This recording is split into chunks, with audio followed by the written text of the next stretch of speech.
Okay, we're jumping ahead a little bit. We're going to skip over the trig for now, and we're going to do the shortest unit in the entire year, which is analyzing radical and rational functions. So this unit, it should be unit 8 in your books. You might have to skip ahead.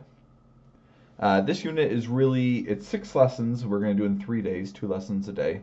There's a decent amount of material in there, but it really is just a collection of odd features. We want to just re-look at root functions and rational functions and analyze their graphs in a little bit more detail now. Now that we have the whole transformation function to work with, we want to be able to look at these graphically, kind of the way we were looking at polynomials with a new level of detail. It's not too bad. It's a collection of things. We do a lot with asymptotes, which I think aren't actually too bad at all. So I think this isn't going to be that hard of a unit. But we will be moving fairly quickly for the 3 days, but then we'll have a whole day to review for the test. Or if we don't get done everything, we'll pull a little bit into that day. Okay, I might skip over, I think there's a lot of examples in these first 2 lessons. I think I might skip over some of them to make it a bit faster, give you more time for homework. So, starting off, the first 2 lessons are all about radical functions. So can we look at these and analyze them? A radical function is a function which has a radical or a root as a major part of the function. It could be a minor part of the function. If it's part of a polynomial, then there's no real obvious shape to it. But if the main part of it, like if all the variables are under the root sign, then we can probably say something pretty significant about it. So we have our general transformation formula, and we're going to be bringing that back up again. So hopefully we remember the general rules about how that works. And one note, at the end of this lesson, we're going to be talking about we don't actually need both an A and a B value in this one, because the B can be pulled outside. So they actually end up doing the exact same thing. You only need one of them. But let's start it off. Sketch the graph of root of x. We need to know what the parent function looks like. We need to have a really, really solid understanding of the parent function so we know what we're transforming. If you subbed in -4, it does not exist. If you subbed in -1, it does not exist.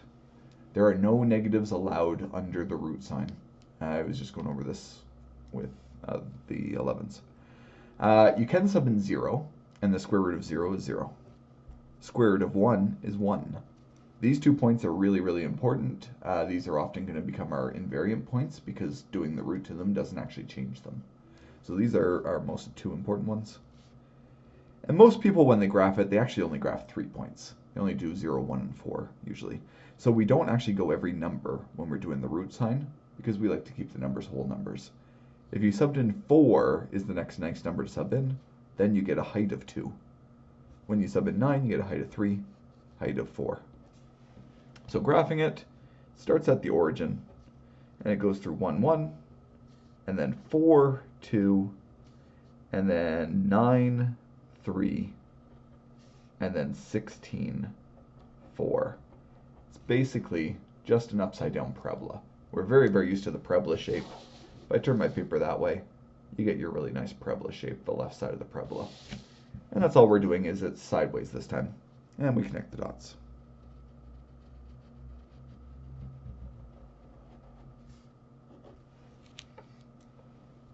And that's our parent function. That is root of x. What's the domain, range, and restrictions? I'm just going to talk about them here. We're going to do a bunch of this on the other page. Domain, x must be greater than or equal to 0 in this case. There is nothing to the left. There's no shadow over here. So x is 0 or greater. The range, y, also has to be 0 or greater. There's no shadow on the y-axis down here. Any restrictions on the graph of the function? Well, yeah, we just said that. X cannot equal. X must be greater than or equal to 0 is our restriction. X isn't allowed to be a negative number is our restrictions. But we actually, domain and restrictions are redundant. You only have to do one of those. Okay, let's look at some transformations. This looks very different on your sheet, but it's the same questions. Oh, you actually start with this. So if you need a little refresher course on what all these different things do, you have it over here. You can quickly go over it. We remember our k value, I like to see it on the right, is a shift up and down. Our H value inside with a subtract sign is our shifts left and right. Negative in front flips it vertically. A negative inside flips it horizontally. The inverse function, I don't know if we're going to be using that. It's not in these first two lessons, I don't think. But you should remember how to do the inverse function.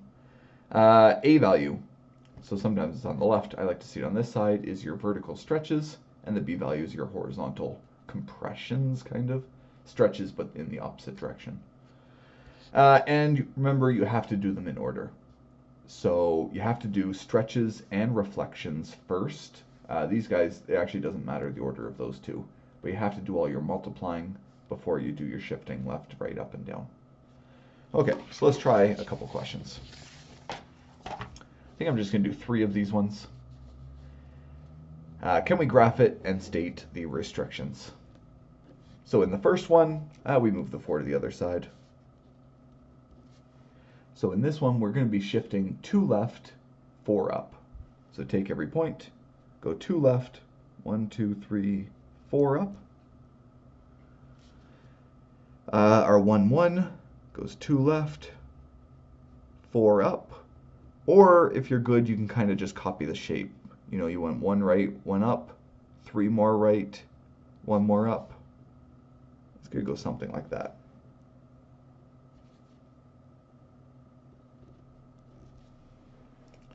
Is your new function. Domain of the new function,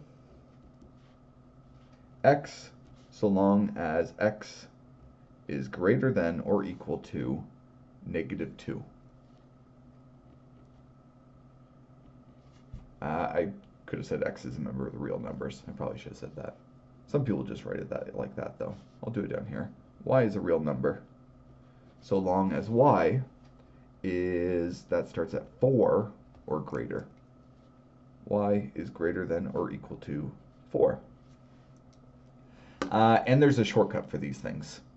If you want to know the shortcut, because both of them started at the origin is really nice. The only thing that's going to affect where the origin goes is your shifts horizontally and vertically. So whatever these numbers are going to be the bounds of your domain and range. So the domain became -2 and the range became +4. Same thing with this one. Move the 2 to the other side, it becomes 1/2 root of -x. So we'll do the flip first. -x means it flips to the other side. So we're going to have something over there. And then we need to vertically compress it by 1/2. So instead of going through 1, it goes through 1/2. If I go over to 4, 1, 2, 3, or -4, instead of going through 2, it now goes through 1. If I go over to 9, 5, 6, 7, 8, 9, instead of going through 3, it goes through 1.5. And that should be our new function.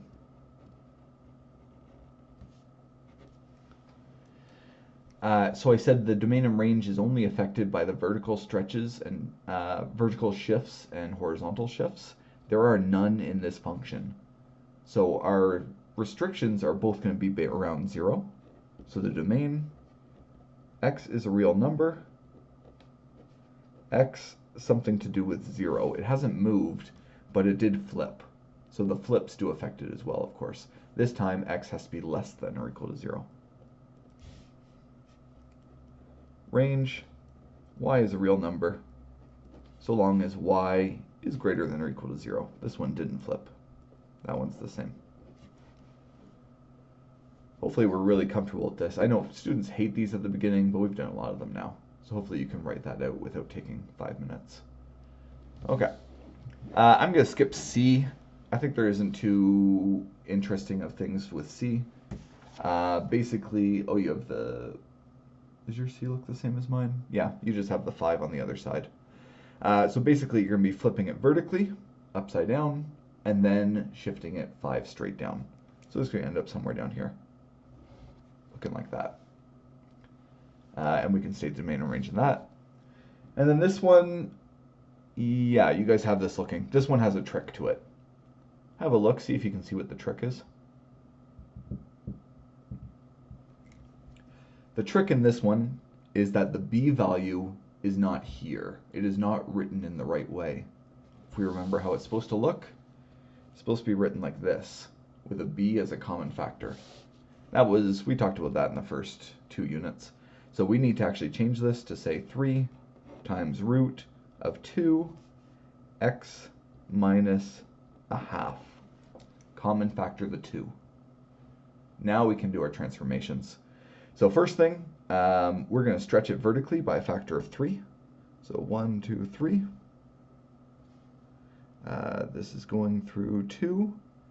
So 4, 6. That accounts for our 3. Now the 2 says we want to horizontally stretch it by a half. So there's a vertical stretch times 2. This is a horizontal stretch times the opposite, a half. So horizontally, we're actually going to pull it in half as far. So this was at 4. It's now at 2. So it should be those new ones. And then we're going to shift it a half a unit to the right. So this guy actually ends up back where he started. And this guy ends up half a unit to the right, there. And connect the dots. So it's a very sharp root sign. Domain and range. X is a real number, so long as x bigger than or equal to 0. Range, y is a real number, so long as y, again, x was this way, but it's the same thing, bigger than or equal to 0, y bigger than or equal to 0. So that's how we transform some root functions. We could have turned the 2 and the 3 into a single thing in this one, but we'll get there eventually. Okay. Last question in part 1, but we have a postscript in this lesson. I'm not sure if it's in your books or not. We'll have to look. But anyway, we're going to do a little bit with it. Really quickly, what would the domain and range be in this general function with an a value and a b value, and we're just talking about with the different signs? So if they're both positive, that means positive and positive. I'm just going to do the shorthand version. We know how to write domain and range. If they're both positive, x needs to be greater than or equal to 0. Y needs to be greater than or equal to 0. If a is positive and b is... This looks like the same question to me. Am I reading something wrong here? A is less than... A is bigger than... A is bigger than... Yeah, this is a typo. This should be the other way. Do you have this the other way in your books? Otherwise, it's the same question. So if A is negative and B is positive. B positive is the domain. So x is still greater than or equal to 0. A is negative is the range. So now y is less than or equal to 0. That one flipped upside down. A is positive, B is negative. That means the domain has flipped. So now x is less than or equal to 0. And y, is the same, greater than or equal to 0. And the last one, oh, again, it's a typo. You guys should have these as both less thans. Don't know how that happened. So if they're both negative, then x needs to be less than or equal to 0. And y needs to be less than or equal to 0. So just simple things, they flip around. So be careful with that. 14 minutes, not too bad. You've got the assignment. Let's do the postscript. I don't know if you have this in your booklet. I don't think you do. But this is actually a good thing to point out. We talked about this a bit in the earlier, I think that was in Unit 2. But we're going to talk about it again here, because it's kind of important with the roots. Sometimes in functions, you don't need an a and a b value. They're redundant. That's true with our quadratic function. You don't really need both of them. A vertical stretch is the same as a horizontal compression. So it depends on where you want that value.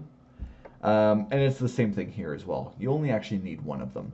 So if you had this blue graph, red is our parent, and you have the blue graph. In the first example over here, they're calling this a vertical stretch. So they said the height was at 1, now the height's at 2. This height was at 2, now the height's at 4. So they're going to call this a vertical stretch with an a value of 2. And that works just fine. This blue graph could be called 2 root x. Over here, they have the exact same graph, but now they want to look at it horizontally. They want to say, hey, if I took this point up here at a height of 2, it's at 1 right now, but it should have been at 4. And I could do this actually again if I wanted to find another one, but that would take a little while to find. So what they said instead, if you look at it this way, then you can use a b value, and you could say the b value is actually compressing it by a factor of 4. So the b value must be, it's multiplying it by a quarter, which makes the b value actually 4. So it could be a 2 on the outside or a 4 on the inside, and we know that because if you got this question and you're in grade 11, you'd say, I can simplify this. This is equal to 2 root x. You would pull out the 4, and it would be a 2 on the outside. So the exact same thing, a b value or an a value. You can do it either way. I think they're just talking more about that. So if you're trying to do this, if you're given a graph and you want to find the equation for it, you can do it either way. You either have to find a way to line them up vertically, and I think this way is easier. I would choose this way pretty much every time. But you can also choose to line them up horizontally and do a b value. But I think this way is always better. Okay, let's try a quick question like that. If I had a graph like this, what would be my vertical stretch? So it's shifted, it's not at the origin. So we actually have to ignore the shifts. We're only looking at the vertical stretch. It's like you want to pretend this was still the origin. Because when you're stretching it, that value is not going to move. It doesn't multiply. So we would take this, the original parent function would be going through there, and it would be going through here. That would be the original parent function. And that's why I like to see it as I probably should do one more. So that's 4, 5, 6, 7, 8, 9. It would go through there as well. So you would see it as a vertical stretch, probably, which means instead of going up by 1, that's what we want to look at, compared to it should have been going up by 1. Instead, it went up by 3. So you're looking at the total amount that first point has been stretched by. And since the first one should always go up by 1, you can actually just see how long, if you move 1 to the right, what's the height? Every single time the height of that one is going to be your a value. So in this case, it's an a value of 3, if you want to do it that way. If we want to do it the other way, it should be over here at 9. Instead, it's over here at 1. So we're looking at it this way. It should be at 9. Instead, it's at 1. So we're multiplying by 1/9, which makes our b value 9. So you could do it either way. If you want to check that, just type that into your calculator. You would have to add the stretches though, but you could type that in your calculator. This is the way it is, and this is the better one to find. I would always treat it with an a value and do it as a vertical stretch. Same thing down here. What is this one? So this is a flattened root. It should go through 1, and it should go through 4, 2, and then it should go through 9. Do we even have 3? 1, 2, it's at the very top. 3. So either it's a vertical stretch or compression by a half. So either A is a half, or it went from 1 out to 4 out. So it's actually, this time, timesing it by 4, which is a b value of a quarter. The b value is always the flip value of what you're multiplying by. So either of those would do it. Prove it algebraically. Well, 1/2 root of x is the same thing as root of a quarter x. All you'd have to do is square root a quarter, and it ends up being a half on the outside. And you can do that pretty easy. So that's how we do that one. That's the first video. I'm going to pause this now, and then I'll start the second video so we get a bit of a break.